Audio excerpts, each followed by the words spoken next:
अस्सलाम वालेकुम। मेरा नाम है डॉक्टर सलीमा नवीद मांझी और मैं हूँ lead dentist and CEO at Manjhi dental and aesthetic centre.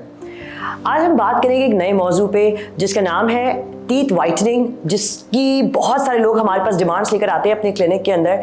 तो सबसे पहले हम जानते हैं कि ये जो टीथ डिस्कलरेशन होती है, दांतों का रंग बदल जाना, वो कैसे होता है और उसके लिए क्यों वाइटनिंग की ज़रूरत है।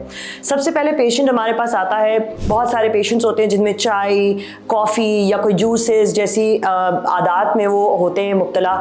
उसकी वजह से उनके एक्सटर्नल स्टेन्स आ जाते हैं, जिसकी वजह से वो बहुत ज़्यादा वरिड होते हैं कि हमारे टीथ जो है वो बहुत ज़्यादा बुरे दिख रहे हैं। या कोई ओरल बैड हाइजीन हो कि अगर वो गंदी ग़िज़ा खा रहे हैं, स्मोकिंग कर रहे हैं, वाइन्स पी रहे हैं, कोई ऐसी सब्सटेंस अब्यूज़ के अंदर हैं जिसकी वजह से उनके दांतों का रंग तब्दील हो गया है।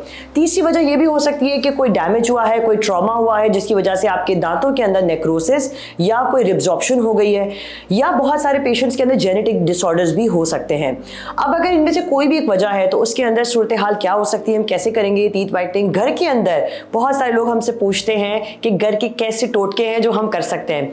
तो हम बात करते हैं सबसे पहले कि एट होम रेमेडीज़ की और फिर इन क्लिनिक रेमेडीज़ की। सबसे पहले घर के अंदर आप ऑयल पुलिंग कर सकते हैं, जिसका मतलब ये होता है कि आप कोकोनट ऑयल लेकर दांतों के ऊपर घिस के उसे ब्रश से स्लो उससे पूरी तरह आप साफ़ कर सकते हैं। और ये एक दफ़ा नहीं 2-3 दफ़ा करने के बाद आपको आपके दांतों का पूरा रंग जो है वो साफ़ कर देगा। इसमें ये याद रहे कि कोई नेक्रोसिस यानी कि अगर डेड दांत है या कोई रिब्जॉर्प्शन यानी कि कोई ट्रॉमा के बाद पिंकिश टिंज आ गया है, वो चेंज इससे नहीं हो सकता क्योंकि वो इंटरनल स्टेन्स के अंदर आता है। दूसरी चीज़ आप घर के अंदर कर सकते हैं बेकिंग सोडा।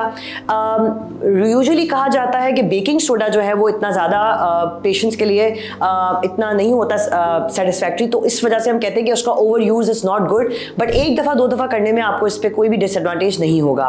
तीसरी चीज़, बहुत सारे लोग हमसे पूछते हैं कि क्या हम जो वाइटनिंग स्ट्रिप्स होती हैं, जो कि आपने देखा भी होगा कि हाइड्रोजन परऑक्साइड की होती हैं या कार्बाइड परऑक्साइड्स की होती हैं, उनको हम यूज़ कर सकते हैं या नहीं। वो आपको एक्सटर्नल स्टेन से तो रोक सकता है, लेकिन वो फॉर एवर आपको वाइटनिंग नहीं दे सकता। और अगर आपने कोई इवेंट में जाना है, कोई पार्टी में जाना है, तो आप उसको लगा के वाइटनिंग ले सकते हैं और उसके बाद आप जो है 2-3 घंटे बाद आपका फिर से वो स्टेन आ सकता है। तीसरी चौथी चीज़ों में हमारे पास बहुत सारे ऑप्शन ये भी आ जाते हैं कि फॉर एग्जाम्पल आपने एंटी एब्रेसिव टूथपेस्ट, जिसके अंदर हमारे पास वाइटनिंग टूथपेस्ट के बड़े ऑप्शंस हैं जो कि आप यूज़ कर सकते हैं। हम पेशेंट्स को उसको रेकमेंड भी करते हैं। अब बात आती है कि हमारे पास अगर पेशेंट्स आते हैं और वो कहते हैं कि जो है हमें इनसे फॉरएवर जो है वो वाइटनिंग चाहिए और ये ऐसे 1 महीने या 2 महीने का ना असर दे बल्कि साल का दे, तो उसके लिए आपने इन क्लिनिक आना ज़रूरी है।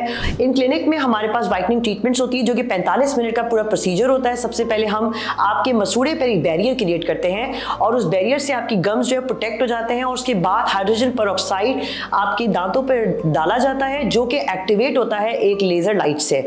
और जब आपको वो लाइट लगती है तो उसकी वजह से आपकी वाइटनिंग जो दांतों की वो हो जाती है। तो ये तो थी हमारी आज टीथ वाइटनिंग के हवाले से, और पेशेंट्स जो है वो हमेशा से अपने दांतों को चमकता हुआ देख सकते हैं इन तमाम थेरेपीज़ के थ्रू। तो अगली बार एक और मौजू के साथ आप तमाम के सामने मौजूद होंगे। इस हवाले से आपको कोई भी अपॉइंटमेंट चाहिए हो तो आप आपका मौलिद से हमें अप्रोच कर सकते हैं थ्रू अपॉइंटमेंट्स। Thank you. अल्लाह हाफ़िज़।